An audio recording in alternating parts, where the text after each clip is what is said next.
ಚಿತ್ರದುರ್ಗದಲ್ಲಿ ಈ ಘಟನೆ ಆಗಿರುವಂತಹದ್ದು ಲಕ್ಷಾಂತರ ಮೌಲ್ಯದ ಕೊಬ್ಬರಿ ಬೆಂಕಿಗಾಹುತಿಯಾಗಿದೆ. ಹರಸಾಹಸ ಪಟ್ಟು ಬೆಂಕಿಯನ್ನು ನಂದಿಸಿದ್ದಾರೆ ಅಗ್ನಿಶಾಮಕ ದಳದ ಸಿಬ್ಬಂದಿಗಳು. ಆಕಸ್ಮಿಕ ಬೆಂಕಿಗೆ ಕೊಬ್ಬರಿಯ ಗೋದಾಮು ಧಗಧಗನೆ ಹೊತ್ತಿ ಉರಿದಿದೆ. ನೀವು ಕೂಡ ವಿಜುವಲ್ಸ್ ಅನ್ನು ಗಮನಿಸ್ತಾ ಇದ್ದೀರಿ.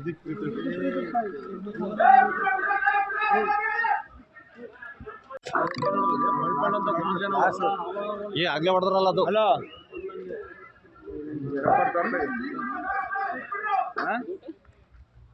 ಈಗ ಬೈಕ್ ಹೋಗಿದ್ದೀವಿ ನಾನು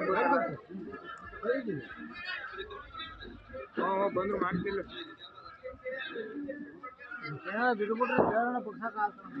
ಈಗಿನ ಯೂತ್ಸ್ನಲ್ಲಿ ಒಂದು ಟ್ರೆಂಡ್ ಶುರುವಾಗಿದೆ. ವೀಕೆಂಡ್ ಬರ್ತಾ ಇದ್ದ ಹಾಗೆ, ರಜಾ ಸಿಗ್ತಾ ಇದ್ದ ಹಾಗೆ ಸ್ನೇಹಿತರೆಲ್ಲ ಒಟ್ಟಾಗಿ ಟ್ರೆಕ್ಕಿಂಗಿಗೆ ಹೋಗುವಂತಹ ಒಂದು ಟ್ರೆಂಡು. ಇದಕ್ಕೆ ಈಗ ರಾಜ್ಯ ಸರ್ಕಾರ ಕಡಿವಾಣ ಹಾಕ್ಲಿಕ್ಕೆ ಮುಂದಾಗಿದೆ. ಯಾಕಾಗಿ ನೋಡ್ತಾ ಹೋಗೋಣ. ಹೊಸ ಪ್ರಮಾಣಿತ ಕಾರ್ಯವಿಧಾನ ಜಾರಿ ಆಗುವವರೆಗೂ ಕೂಡ ಚಾರಣಕ್ಕೆ ಅಂದರೆ ಟ್ರೆಕ್ಕಿಂಗಿಗೆ ತಾತ್ಕಾಲಿಕವಾಗಿ ನಿರ್ಬಂಧವನ್ನು ವಿಧಿಸಲಾಗಿದೆ. ಆನ್ಲೈನ್ ಬುಕ್ಕಿಂಗ್ ಇಲ್ಲದ ಕಾರಣ ಚಾರಣ ಪಾಯಿಂಟಿಂಗ್ಗಳಿಗೆ ನಿಷೇಧವನ್ನು ಹೇರಲಾಗಿದೆ. ಆನ್ಲೈನ್ ಬುಕ್ಕಿಂಗ್ ವ್ಯವಸ್ಥೆ ನಿರ್ದಿಷ್ಟ ಸಂಖ್ಯೆಗೆ ಸೀಮಿತಗೊಳಿಸುವ ಕಾರಣ ನಿಷೇಧಿಸಿರುವಂತಹದ್ದು. ಅರಣ್ಯ ವ್ಯಾಪ್ತಿಯ ಗಿರಿಶಿಖರಗಳಲ್ಲಿ ಚಾರಣ ಮಾಡುವವರ ಹವ್ಯಾಸ ಏರಿಕೆಯಾಗಿದೆ.